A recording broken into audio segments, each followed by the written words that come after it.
नमस्ते दोस्तों। मैं हूँ आपका होस्ट और आप सुन रहे हैं अनकही दहसात। कहते हैं इश्क मौत से भी गहरा होता है, लेकिन क्या हो जब इश्क ही मौत का रास्ता बन जाए। पिछले एपिसोड्स में हमने आर्यन और रिया को अलग अलग दहशत से लड़ते देखा, मगर आज का ये एपिसोड उनकी लड़ाई का नहीं, उनकी उस अधूरे बड़े का है जो 3 साल पहले एक कॉलेज की बेंच पर शुरू हुआ था। आर्यन सिंह और रिया, ये सिर्फ दो शिकार नहीं है, ये दो टूटे हुए दिल है जो इस काले हवेली का श्राप में फंस गए हैं।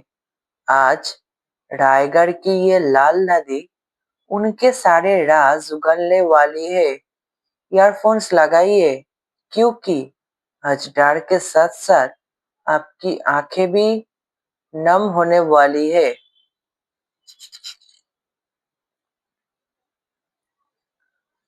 3 साल पहले मुंबई। आर्यन एक भटकता हुआ लेखक और रिया एक सपनों से भरी फोटोग्राफर। आर्यन हमेशा कहता था, रिया, अगर मैं कभी खो गया ना, तो मुझे ढूंढने मत आना, मैं खुद तुम्हारी खुशबू का पीछा करते हुए वापस आ जाऊंगा। रिया हंसकर कहती, और अगर मैं खो गई तो? आर्यन उसका हाथ पकड़कर कहता, तो मैं पूरी दुनिया को आग लगा दूंगा, पर तुम्हें ढूंढ निकालूंगा। आर्यन को रायगढ़ से वो मिस्टीरियस खाट मिला था। ये मेरे परिवार का सच है, मुझे जानना होगा। उसके बाद आर्यन कभी वापस नहीं लौटा। आज रिया उसी नदी के किनारे खड़ी है जहां आर्यन को आखिरी बार देखा गया था। नदी का पानी चांदनी में लाल दिख रहा था, जैसे जमीन के अंदर से कोई जख्म फट गया हो। रिया ने पलट कर देखा। नाव के दूसरे कोने पर आर्यन बैठा था। वो वैसा नहीं था जैसा रिया ने उसे देखा था। उसका चेहरा पीला था, आंखें गहरी और काली। रिया, आर्यन, तुम तुम जिंदा हो?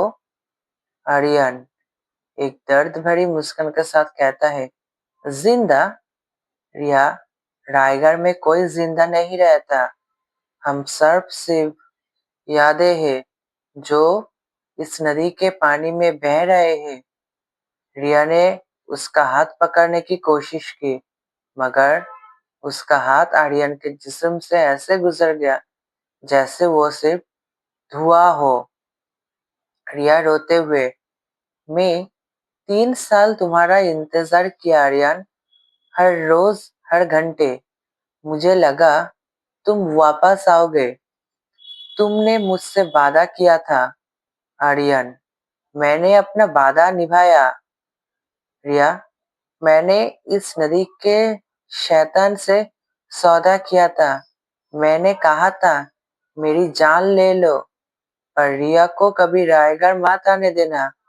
पर तुम क्यों आई? क्यों तुमने अपनी मौत को खुद पुकार लिया? तुम्हारे बिना जीना मौत से कम था। आर्यन, देखो मेरी आंखों में, क्या तुम्हें वही रिया दिखाई दे रही है जो तुमसे प्यार करती थी? अगर मरना ही है तो हम साथ मरेंगे। इस लाल नदी में हमारा खून एक हो जाएगा। आर्यन, नहीं रिया, इस नदी का शैतान हर साल एक जोड़ा मांगता है। एक को मारना होता है ताकि दूसरा जिए। 3 साल से मैं मरता आ रहा हूँ ताकि तुम बाहर की दुनिया में सांस ले सको। अगर आज तुम यहाँ रुक गई तो हमारा बलिदान बेकार हो जाएगा। नदी के बीच से काली बेरिया निकालने लगी और आर्यन को नीचे खींचने लगी। आर्यन दर्द से चिल्लाया। रिया ने अपना वही लॉकेट निकाला। उसे अब समझ आया कि वो लॉकेट एक लाइफ एक्सचेंज था। जो उसे पहनेगा वो जिंदा रहेगा, मगर उसके बदले दूसरे की रूह कैद हो जाएगी। रिया, नहीं आर्यन, तुमने बहुत दर्द सह लिया। अब मेरी बारी है आर्यन। रिया, मत करो, तुम्हें जीना होगा मेरे लिए। रिया मुस्कुराते हुए आंसुओं के साथ, हमारी अधूरी कहानी को पूरा करने का यही एक रास्ता है आर्यन। मैं नदी बनूंगी और तुम किनारा। हम साथ होंगे पर कभी मिल नहीं पाएंगे। रिया ने लॉकेट आर्यन के गले में फेंक दिया और खुद नदी की उथलती लहरों में कूद गई।